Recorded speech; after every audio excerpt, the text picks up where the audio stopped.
साईं बाबा की महिमा अनंत है, उनकी कृपा अपरंपार है। उनके जीवन के प्रत्येक प्रसंग में एक गूढ़ रहस्य, एक गहरा संदेश छिपा है, हमारे लिए, हमारे जीवन के लिए, हमारी आत्मा के लिए।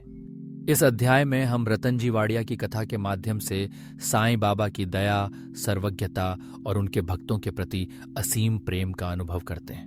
नांदेड़ के समृद्ध व्यापारी रतन जी शाहपुरजी वाड़िया, जिन्हें सब सुख संपत्ति प्राप्त थी, परंतु उनके जीवन में एक बड़ी कमी थी, संतान की। ये कमी उनके समस्त ऐश्वर्य और दानशीलता के बावजूद उन्हें भीतर से खोखला कर रही थी। किसी भी गृहस्थ के लिए संतान का न होना उसके जीवन की एक ऐसी पीड़ा है जिसे बाहरी वैभव छिपा नहीं सकता। रतन जी भी इसी व्यथा से पीड़ित थे। उन्होंने कई प्रयास किए, कई तीर्थ किए, दान पुण्य किया, परंतु मन की शांति और संतान की प्राप्ति उनसे दूर ही रही। अंततः जब भीतर की पीड़ा बढ़ी तो उन्होंने अपने मन की बात दासगणु महाराज से कही। दासगणु ने उन्हें साईं बाबा की शरण में जाने का परामर्श दिया, क्योंकि साईं बाबा ही वह संत हैं जिनकी कृपा से असंभव भी संभव हो जाता है। रतन जी शिरडी पहुंचे, बाबा के चरणों में नतमस्तक हुए, हार फूल चढ़ाए और अपनी व्यथा निवेदित की। साईं बाबा ने उनसे दक्षिणा में 5 रुपए मांगे। रतन जी देने को तत्पर थे, परंतु बाबा ने कहा, मुझे तुमसे 3 रुपए 14 आने पहले ही मिल चुके हैं, अब केवल शेष 2 रुपए दो। यह सुनकर रतन जी चकित रह गए। यह पहली बार था जब वे शिरडी आए थे, फिर बाबा को पहले से दक्षिणा कैसे मिली? यह थी साईं बाबा की सर्वज्ञता, उनका त्रिकालदर्शी स्वरूप। दरअसल रतन जी ने कुछ समय पहले एक संत मौला साहेब के आतिथ्य में 3 रुपए 14 आने खर्च किए थे। बाबा ने उसी का संकेत दिया, मानो वे हर स्थान हर समय में विद्यमान हो। ये घटना बताती है कि साईं बाबा केवल शिरडी में नहीं, अपने हर भक्त के हृदय, विचार और कर्म में बसे हुए हैं। साईं बाबा ने रतन जी को आशीर्वाद दिया, चिंता मत करो, अब तुम्हारे दुर्दिन समाप्त हो गए हैं। रतन जी के जीवन में जल्द ही संतान सुख आया। यह केवल एक संतान की प्राप्ति भर नहीं थी, बल्कि यह बाबा की कृपा और उनके वचनों की सत्यता का प्रमाण था। इस कथा के माध्यम से बाबा हमें यह सिखाते हैं कि विश्वास, धैर्य और समर्पण से ही जीवन की कठिनाइयों का समाधान संभव है।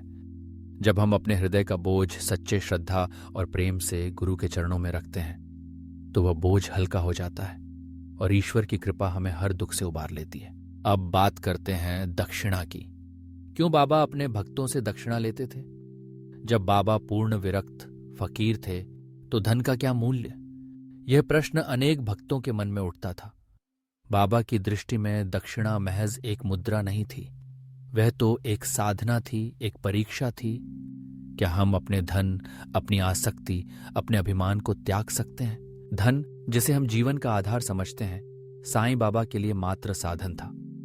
वे दक्षिणा के रूप में प्राप्त धन का अधिकांश भाग उसी दिन दान कर देते थे, गरीबों, अपाहिजों, जरूरतमंदों में। उनके पास कभी भी अधिक धन नहीं टिकता था। बाबा के लिए दक्षिणा मांगना भक्तों को त्याग और सच्ची भक्ति का पाठ पढ़ाने का जरिया था। शास्त्रों में भी कहा गया है कि ईश्वर, संत या गुरु के दर्शन के समय अपनी सामर्थ्य अनुसार कुछ अर्पण अवश्य करना चाहिए। यह अर्पण केवल धन का नहीं, बल्कि अपने अहंकार, अपनी आसक्ति और अपनी तुच्छताओं का भी है। बाबा भी अपने भक्तों से यही अपेक्षा रखते थे कि वे बाह्य और आंतरिक दोनों प्रकार की दक्षिणा दें। कभी कभी बाबा दक्षिणा के अर्थ को भी परिवर्तित कर देते थे। जैसे किसी से रुपए मांगे तो किसी से उसके दोषों, बुरी आदतों या अहंकार का त्याग मांगा।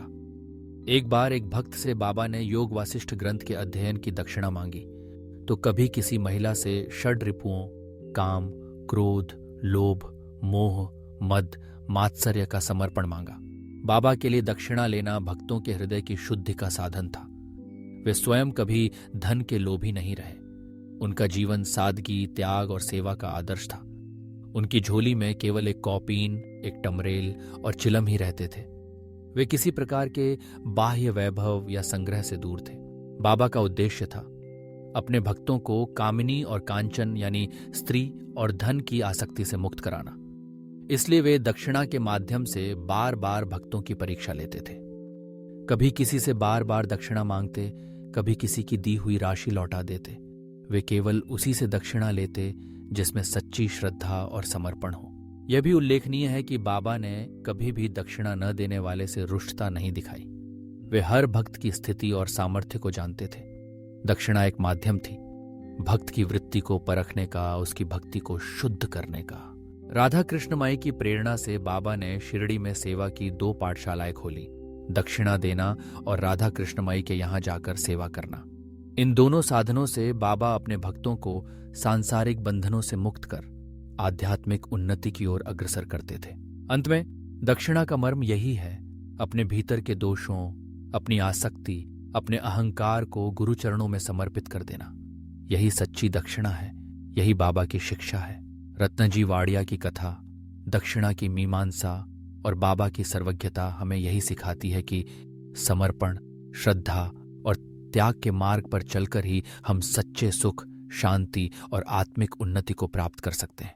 साईं बाबा के चरणों में यही प्रार्थना है, वे हमें अपने स्नेह, करुणा और आशीर्वाद से सदैव अभिषिक्त रखें। उनके वचन, उनके उपदेश और उनकी लीलाएं हमारे जीवन का मार्गदर्शन करें, हमारे अंतःकरण को शुद्ध करें और हमें सच्ची भक्ति, प्रेम और ज्ञान की ओर अग्रसर करें। श्री सद्गुरु साईं नाथ महाराज की जय।